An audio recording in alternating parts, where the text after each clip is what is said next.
it is almost inevitable that the name of someone who made a significant contribution will be overlooked.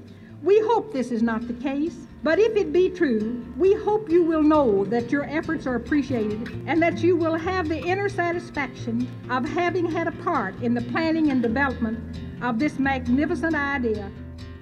We're very pleased to have with us Bessie B. Moore, the lady for whom the center is named.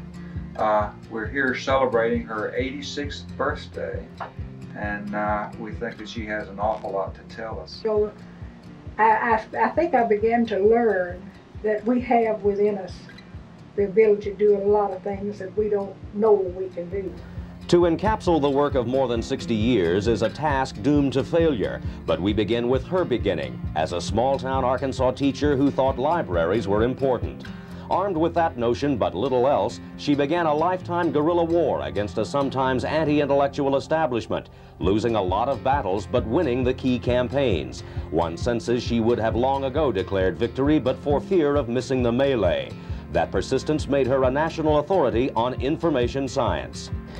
In any appreciation of American libraries, there is Bessie Moore's fine hand. Yet it is not libraries for which she may be best remembered, but another invitation to excellence. At that time, economic education was relatively new. While the movement had started in the late 1940s, it really had just come under new leadership with Mo Frankel and George Furch in New York City. And they were developing state organizations around the country. One of those state organizations was a model for everyone else.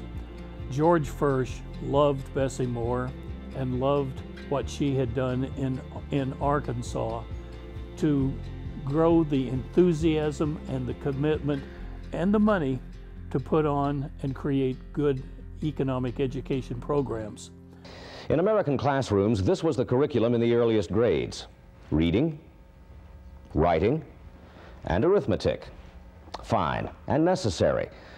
But it stopped a bit short of where Bessie Moore thought it should. She would take it a step further, but that one step would be a quantum leap.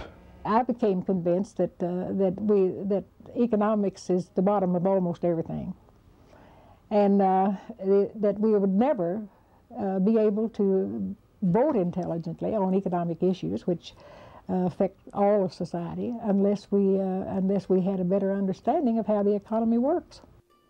Bessie Moore had a secret sauce for her economic education programs, and that was her emphasis on the affective. The teachers that came to her program were impacted emotionally by the way that the concepts were cast. We can actually understand what motivates people, not in a positive or negative way, but we can understand how people operate, the forces that impact their lives.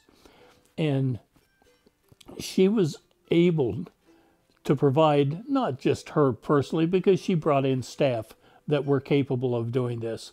I suppose Bessie directly talked with teachers in the workshops as well, but economics was not her field per se. She was an educator, but she brought in she knew the secret sauce that she wanted from the people that she put in front of her teachers.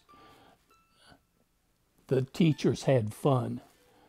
They got excited about the things that they were learning and the things that they could impact the lives of children and their families.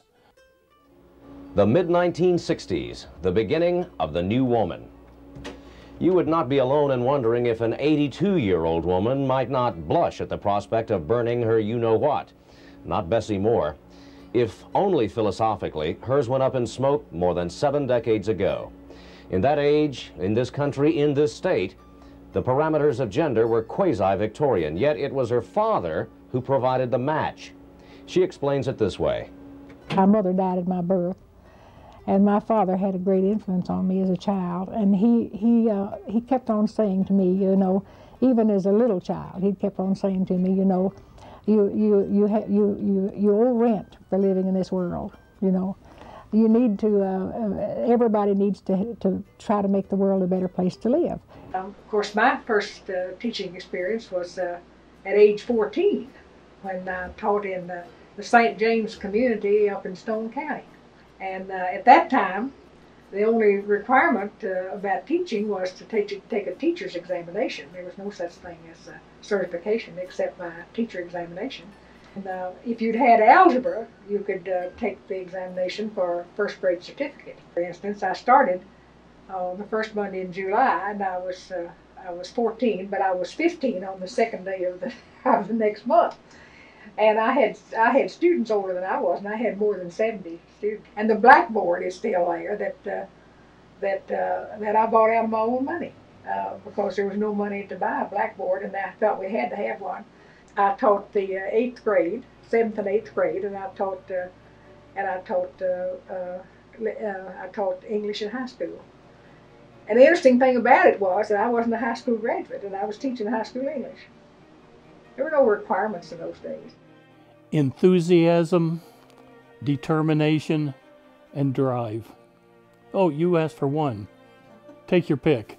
The word got out that we wanted some funds, and the county judge immediately told everybody that he was against it. He needed the money for roads, and what he needed, that was about the main thing they spent on was roads. And so he objected to that. But anyway, the judge had all members of quorum court were present, and he had enough chairs in the room to seat the quorum court members. And when no place for us to sit, so we were standing, and he gavelled the meeting to order, and said to the sheriff who was there, "Please clear the room of the bystanders." Well, we were the bystanders. So the sheriff said, "Ladies, I'm sorry, but you all have to go." And there was a young banker by the name of Walter Hudson who became a very outstanding business leader in all throughout the state. And he was about my age, and he patted his lap and said, "I'm game if you are." And so I sat down in his lap. Bessie was ready and able to give advice to anybody. Bessie was an extrovert, and she would not be hampered by whether you were an economist or head of the Arkansas Senate or principal of the school, superintendent. She spoke truth to power. Of course, it was her truth, but it was well-founded. It was based upon respect for teachers, respect for the education process, respect for the ability that society could be improved over time. Dr. Mervyn Allred, who is a well-known economist that taught at Hendrix College for many years, said he read in the paper, that we were starting the economic education program on a Sunday morning, and he got very upset. And he told his wife, he said, "Some fool woman in Little Rock thinks she can teach economics to first graders, and I can't even get sophomores to learn it." He later became president of the council and one of the outstanding leaders in the economic education movement. Bessie Moore changed the thinking of a nation. Upon the dawn of her 80th year, heavy hung her walls with the thanks of a half-dozen presidents and a Secretary of State whose signature she thinks funny. There's no definition of what 82 is supposed to look like, but in Bessie Moore's case, here's what it sounds like. In a free society, if we're going to maintain our freedom, well, Thomas Jefferson said, that goes clear back to him. He said you can't have an ignorance and democracy at the same time. If I have any talent at all, I think it's in persuading people to help in good causes. I think more people are interested in helping than get to help. And so I have done the causes that I have worked in, no personal favor. They've done me the favor to allow me the privilege to do it. If Bessie were here with me right now, there's one thing that I would really like to tell her. And that is, your impact lasts. Your impact is still here. The world is a different place because you were here. I did get a lot more credit than I deserve. Nobody does things alone. If you do anything worthwhile, somebody's helping you.